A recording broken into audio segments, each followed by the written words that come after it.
The snow came down heavier as the evening deepened, thick white flakes swirling under the yellow glow of the streetlights. Each gust of wind cut through the open plaza like a blade, forcing the single mother to turn her back to it and huddle closer to her children. She counted them again. 1, 2, 3, pulling them tight as if her arms alone could keep the cold away. Their breaths puffed out in shaky clouds, their small noses red, their fingers stiff despite being shoved deep into worn sleeves. She had wrapped scarves around them as best she could, but the fabric was thin and tired, much like her own strength. Her eldest son tried to be brave, standing straighter than his years allowed, while the younger two stamped their feet against the icy pavement, pretending it was a game. She smiled at them, even laughed softly, telling them they were explorers in a winter land, but every smile hurt. Beneath it was fear, quiet, heavy fear, that settled deeper with every passing minute. Cars rushed by, their headlights flashing briefly across the family before disappearing into the night.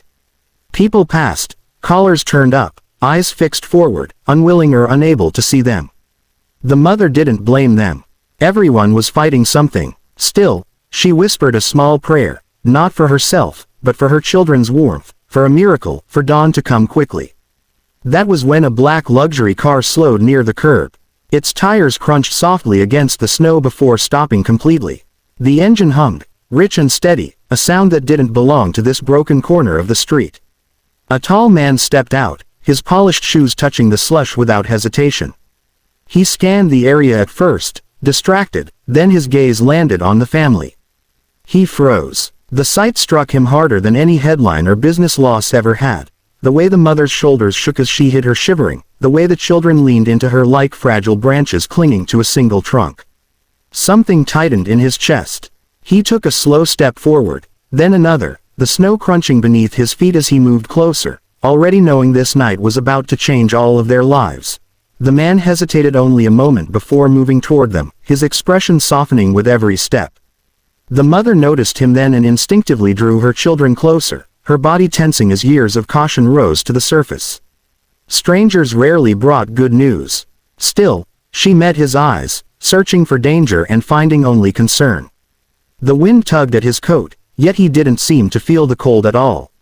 Up close, he could see the details that had stopped him from walking away, the cracked soles of the children's shoes, the thin gloves with missing fingers, the mother's hands red and raw from the freezing air. The youngest child coughed, a dry, hollow sound that echoed louder than the traffic. The man swallowed hard. "Come here, all of you," he said again, more gently now, holding his hands out as if inviting frightened birds. The mother's heart pounded. Pride told her to refuse, to thank him and step back, but exhaustion spoke louder. Her knees ached, her arms trembled, and her children were losing the fight against the cold. She nodded once and guided them forward, never letting go of their hands. When the man slipped off his expensive coat and wrapped it around the smallest child, her breath caught. The fabric was warm, heavy, and smelled faintly of clean wool and cologne. He knelt to their level, ignoring the snow soaking into his trousers. "What are your names?" he asked softly. The children answered in shy murmurs, peeking at him from behind their mother. He smiled at each one, repeating their names as if committing them to memory. When he looked up at the mother, he didn't rush her. He waited, and when she finally spoke, about the lost job, the eviction notice, the shelter that was already full, her words spilled out in broken pieces. He listened without interrupting, his face grave, understanding that this was not just a cold night, but the hardest moment of their lives. He rose slowly and opened the car door, and a wave of warm air spilled onto the frozen street like a blessing. The children felt it instantly, their eyes widening as heat wrapped around their faces. "It's okay," he said quietly, sensing the mother's hesitation. "Just get them warm." She climbed in first, pulling the children close as they slid onto the soft leather seats. Their shivering began to ease, replaced by long, shaky breaths that fogged the windows. As the door closed, the outside world faded, the wind, the stairs, the loneliness, leaving only warmth and silence. The man spoke briefly into his phone, his voice calm but firm, giving instructions. Within minutes, the car was moving, tires gliding smoothly over the snow-covered road. The children watched the city lights pass by like a dream, their bodies finally relaxing. One of them rested his head against his mother's arm and fell asleep almost immediately. They stopped at a nearby hotel, its entrance glowing invitingly against the dark. Staff hurried out with blankets and steaming bowls of soup, following the man's quiet commands. Inside the car, the mother's hands shook as she helped her children sip the hot broth. Tears slipped down her cheeks, unnoticed at first, as the warmth spread through them. The youngest laughed softly when the steam tickled his nose, and the sound broke something open inside her. The man sat across from them, no longer a distant figure of power but simply another person sharing the moment. He asked about school, about what the children liked to draw, what games they played when they weren't cold and tired. Their answers came slowly at first, then with growing excitement. For the first time in days, they spoke like children again. The mother watched, her heart aching with gratitude. In that quiet, moving car, she realized this wasn't just help, it was dignity, offered without judgment, when she needed it most. Morning arrived gently, as if the world itself wanted to apologize for the cruelty of the night before. Pale sunlight slipped through the windows of a small, clean apartment, warming the walls and chasing away the last shadows of fear. The children stood near the window, staring in disbelief at the simple comforts around them. A table, a couch, a kitchen that smelled faintly of fresh bread. It felt unreal, like stepping into someone else's life.